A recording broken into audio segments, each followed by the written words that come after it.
शोभा बढ़ा रहे हमारे नौजवान साथी, हमारे भाई उम्मीद जी, हमारे भाई हैबरन जी, कसानक जी, हमारे नोएडा के अध्यक्ष शहाबुद्दीन जी, दिनेश अवाना जी, और इस सृष्टि की रचना करने वाली, ऊपर छतों पर बैठकर मुझे अपना आशीर्वाद देने वाली वो नारी शक्ति। आप लोगों का सबसे पहले मैं कान पकड़ के माफी चाहती हूँ कि मुझे लेट हो गया है, क्योंकि मैं देर करती नहीं, देर हो जाती है। आपके सिरोही की जो सड़कें हैं बड़ी बुरी हैं। पिछली बार आई थी तब बनने की तैयारी होती, अभी तक नहीं बनी है। और मैं जब पहले आई थी अशफाक सकलैनी जी को बधाई देकर के गई थी कि आप नगर निगम का जब चुनाव लड़ेंगे अध्यक्ष का, तो मैं आपका प्रचार करने के लिए आऊंगी। और मैं निवेदन करती हूँ कि मेरी प्रत्याशी अशफाक सकलैनी जी की जो धर्म पत्नी है उनको मंच पर बुलाया जाए। और आप लोगों से जो वादा करके गई थी उस वादे को निभाने आई हूँ। एक वादा था तेरे वादे के साथ, एक वादा था तेरे मेरे वादे के साथ, उसी वादे को निभाने यहाँ पर आई हूँ। और आप लोगों से वोट की अपील करने आई हूँ।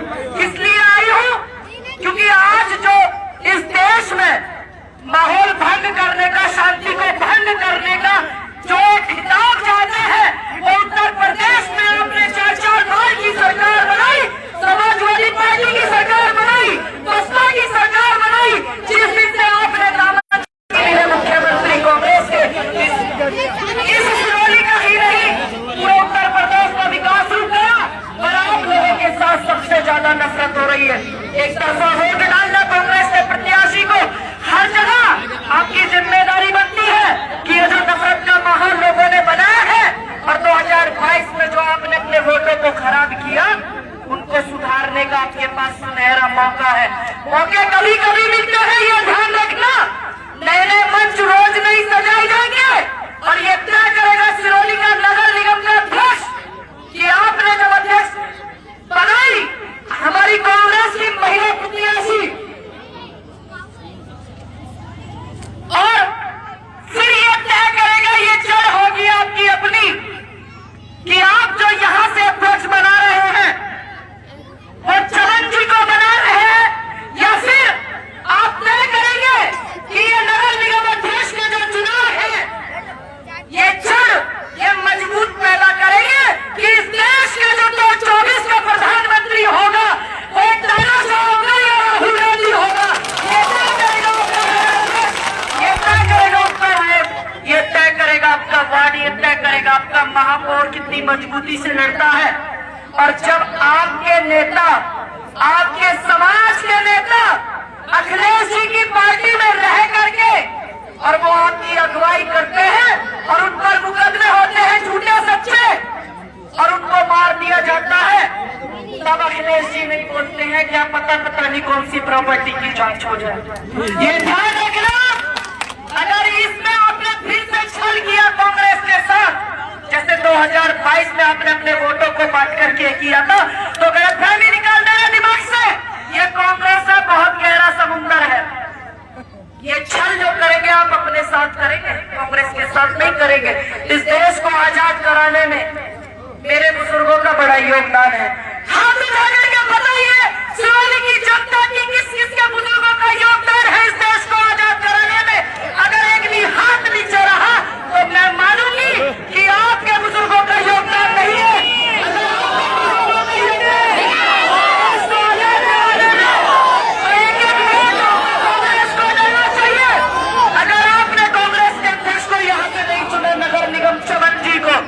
तो ये ध्यान रखना, इस देश की आजादी की लड़ाई में, इस मिट्टी में, इस खून पसीने की लड़ाई में सब भूल जाएंगे कि आपके बुजुर्गों का योगदान है या नहीं है।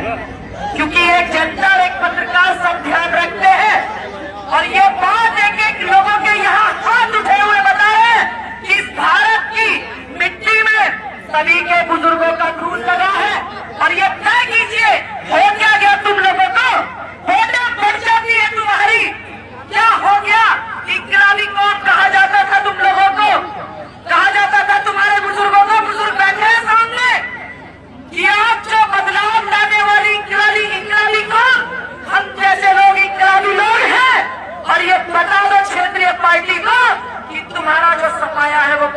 एक एक प्रत्याशी, एक एक कार्यकर्ता करेगा। अगर आपने फिर से गलती की तो ध्यान रखना, उत्तर प्रदेश में जो सरकार है वो आपके साथ में क्या कर रही है ये आप बेहतर जानते हैं। और अगर आपने फिर से वही गलती की तो मेरे से बेहतर जानते हैं कि आपका ये क्या हाल करेंगे।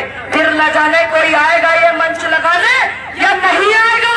दिल्ली के बॉर्डर पर बैठी है महिला पहलवान, देश के प्रचार मंत्री पहले प्रधान को नहीं दिख रही है, वो बेटियां बैठी हुई, उनको नहीं उनका संघर्ष दिख रहा है।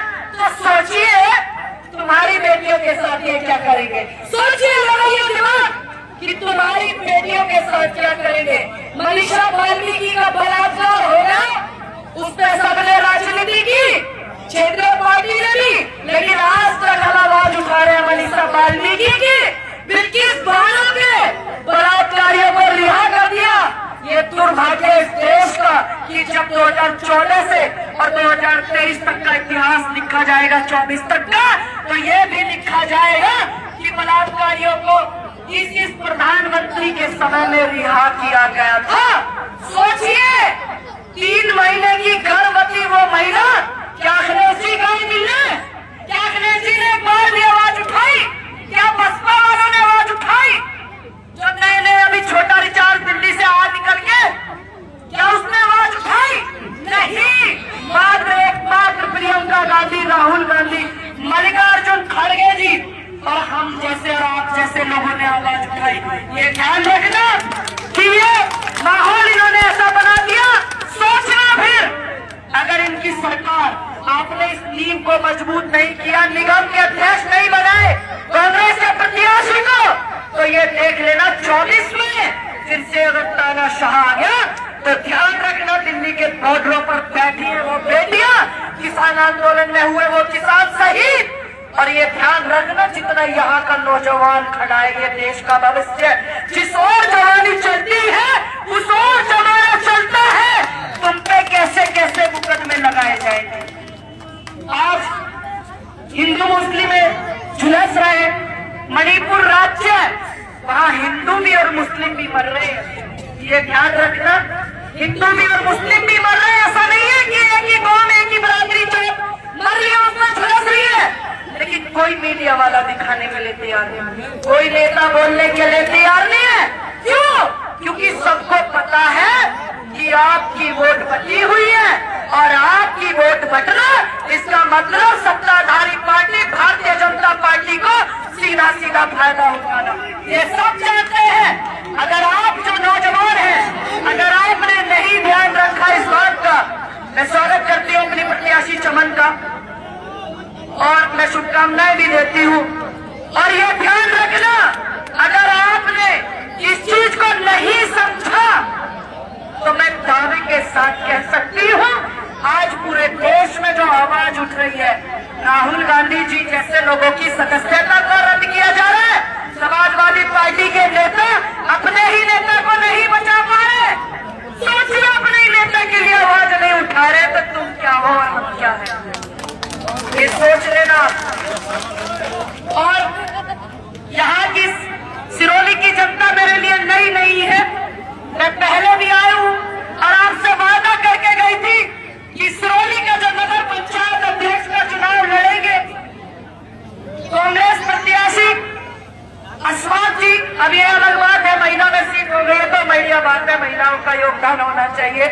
मैं धन्यवाद करती हूँ अस्वाद भाई का कि उन्होंने अपनी धर्मपत्नी को आपके बीच में चुनाव लड़ाने का मौका दिया, क्योंकि इस देश की बेटी जब जब किसी भी आंदोलन की या लड़ाई की कमान को अपने हाथ में थाम लेती है तो ध्यान रखना, जीत निश्चित होती है, ये ध्यान रखना। और लोगों से भी कहना चाहूंगी जो पिछले 30-35 साल से समाजवादी का और बसपा का झंडा खाए फिर रहे हो, तब बदलो अपने आप को। सिर्फ गिनतियों में ही मत रखो कि तुम उनके वोटर हो, उनके वोटर हो। जो तुम्हारे लिए लड़े हैं उनके लिए तुम लड़ो, वरना ये ध्यान रखना, रोज नए नए मंच नहीं लगाए जाएंगे तुम्हारे लिए लड़ने के लिए, रोज नई नई आवाजें बुलंद नहीं होंगी तुम्हारे लिए लड़ने के लिए। क्योंकि सबसे ज्यादा अगर इस देश में नफरत हो रही है तो वो हमारे साथ हो रही है, ये तुम बेहतर जानते हो या नहीं? जानते हो या नहीं? तो आवाज कहाँ चली गई? मैं तो 6 प्रोग्राम करके आई हूँ, मेरी तो फिर भी ऐसी करारी आवाज हो रही। मैं तो उन लोगों की मोहब्बत, प्रेम, सम्मान और स्वाभिमान की वजह से तबीयत खराब है, आवाज आप लोगों को देख करके ठीक हो गई है। ये बताइए आप लोगों के साथ नफरत हो रही है या नहीं? तो इस बात को आप तय करना, क्योंकि जब परेशानियां आती है तो आप आ जाते हो। अशफाक सकलैनी जी के पास भी ये दिक्कत है, ये परेशानी है।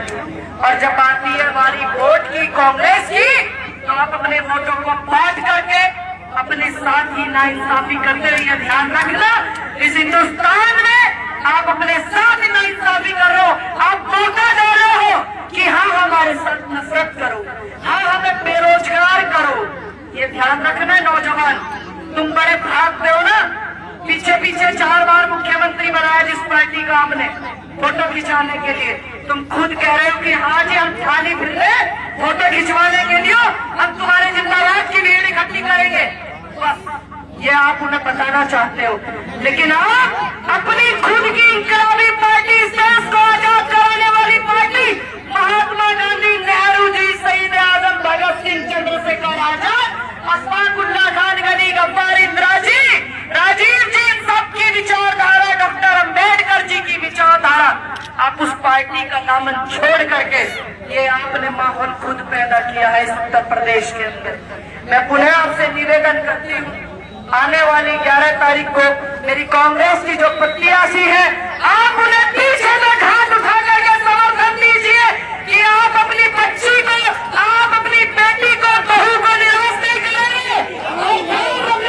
सिरोही की जनता, ये आपके अपने समाज की इज्जत की बात है कि आपकी बेटी यहाँ से प्रत्याशी है और आपकी बेटी यहाँ से चुनाव लड़ रही है। ये सिरोही की जनता और इनका समाज ये ध्यान रखना कि आपकी बेटी की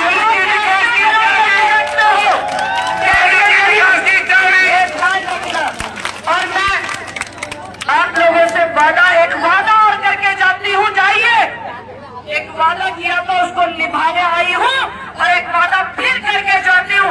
इस सिरोही नगर पंचायत की जब अध्यक्ष मेरी प्रत्याशी चमन बनेगी तो आपकी गलियों का, आपके मोहल्लों का, आपके स्कूल का, आपकी शिक्षा का, जो भी नगर निगम के अंतर्गत काम आते हैं, चाहे वो सीवर क्यों ना हो, चाहे वो कोई भी छोटे से छोटा काम क्यों ना हो, आज मंच लगाया अशफाक सकलैनी ने आपको और मुझे मिलाने के लिए, और फिर एक इस चौराहे पर फिर से मंच लगेगा आपकी बात रखने के लिए। अगर ये आपकी बात नहीं सुनती है तो दावा करती हूँ सिरोही की गलियों में घुमाऊंगी अपनी प्रत्याशी को, अगर इन्होंने आपको वोट नहीं दिया। जिस तरीके से मैंने अपना वादा पूरा किया, आप भी अपनी बेटी को वोट देकर के अपने समाज, अपने धर्म, अपने देश की इज्जत को बचा करके इस बेटी को जरूर जिताना, क्योंकि बड़े कम मौके होते हैं इस हिंदुस्तान में बेटियों को आगे बढ़ने के लिए। क्योंकि आज दिल्ली के बॉर्डर पर बेटियां बैठी है और महिला मंत्री ये पूछती है कि पहले क्यों नहीं बताई। ये कुश्ती जैसे खेल में, इस भारत में कुश्ती जैसा खेल करना इस समाज में, गांव में कितना वो मानते हैं, बेहतर जानते हैं। ये भी बड़ी बात है कि आपकी सिरोही की जो प्रत्याशी है वो आपके बीच में आई, जनता से वोट की अपील के लिए हम लोग भी आए काफी दूर से, और आपसे वादा करके फिर जाती हूँ, लेकिन हाथ ऊपर करके उठाना और मुझे विश्वास दिलाना कि आप मेरे साथ और मेरी प्रत्याशी के साथ वादा खिलाफी नहीं करोगे। एक हाथ ऊपर उठाना, और आप लोगों से निवेदन करती हूँ कि जोरदार तालियों द्वारा स्वागत कीजिए अपने प्रत्याशी का। और मैं आप लोगों से विदा लेना चाहूंगी। वैसे तो परमिशनें मिल नहीं रही है हम लोगों को, कहाँ गए प्रशासन के भाई खड़े हैं, बड़ी दिक्कतें हो रही है, क्या करें, माहौल ही ऐसा पैदा कर देते हैं। थोड़े से जो आंदोलन वाले बालक हो रहे हैं, नए नए, भारत का खून है, थोड़ा सा गर्म होता है, जोश है, युवा है, तो थोड़ा पढ़ा भी इंदिरा जी को है, झांसी की रानी को है, भगवान परशुराम को है, शहीद आजम भगत सिंह को है, डॉक्टर को है, तो थोड़ा हो ही जाता है भाई। और जितनी भी आज बदायूं में कुछ जगह आपको परमिशन मिली। क्यों? क्योंकि आप बहुत संख्या में आपके नगर निगम के अध्यक्ष और वार्ड के मेंबर चुनाव लड़ रहे हैं। मेरी शुभकामनाएं वार्ड के मेंबरों को भी, जितने भी लोग चुनाव लड़ रहे हैं, और ये मजबूती पैदा करेगा कि इस देश में 2024 में मेरे नेता राहुल गांधी, प्रियंका गांधी, राहुल गांधी प्रधानमंत्री बनेंगे या एक तानाशाह बनेगा। ये आप तय करेंगे कि आपको जैसे 2014 के बाद से घुटन में जी रहे हैं, घुटन में महसूस हो रहा है, लोकतंत्र की आवाज को दबा जा रहा है, संविधान को तार-तार किया जा रहा है, बलात्कारियों को छोड़ा जा रहा है। आप ऐसे सिरौली में रहना चाहोगे, ऐसे उत्तर प्रदेश और देश में रहना चाहोगे, या फिर वही बेटियों का सम्मान स्वाभिमान बढ़ाने वाली कांग्रेस पार्टी वाली सरकार में आप रहना पसंद करोगे? सभी को मेरी बहुत सारी शुभकामनाएं, और मैं माफी चाहती हूँ इतना लेट पहुंची हूँ। जय जवान, जय जवान, राहुल गांधी, राहुल गांधी, राहुल गांधी, प्रियंका गांधी। ये ध्यान रखना, तुम्हारी बैरिस्टर भी आया हुआ है बहुत दूर से, ठीक है? वो तुम्हारी वोटों को बांटने के लिए आया हुआ है। राहुल गांधी तुम्हारी आवाज उठाते हैं, सदस्यता रद्द हो जाती है, और वो बैरिस्टर साहब आते हैं, दिन भर कर जाते हैं चैनलों पर, उनको कुछ नहीं होता, तो मान लेना कि छोड़ है। जय हिंद, जय हिंद, जय हिंद। ध्यान रखना, तुम्हारी खुद की ज्यादा बात है, मेरी खुद थोड़ी सी कम होगी। धन्यवाद बहुत बहुत, क्योंकि समय हमारी परमिशन का 10 बजे था और हम लेट हुए। मैं सभी का मीटिंग स्वागत करता हूँ। अंत में एक मिनट में कहूँगा संक्षेप में अपनी बात को। हमारे सत्य नेता भाई साइड लिखा उर्दू वालों से मैं कहूँगा सभी का धन्यवाद।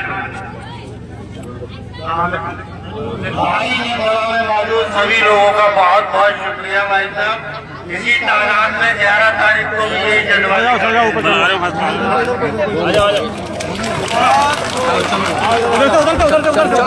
इधर से चलो, इधर से स्वागत करना। भाई अपने लोगों को मंच पे थोड़ा कम रखो, जो मेन है उनको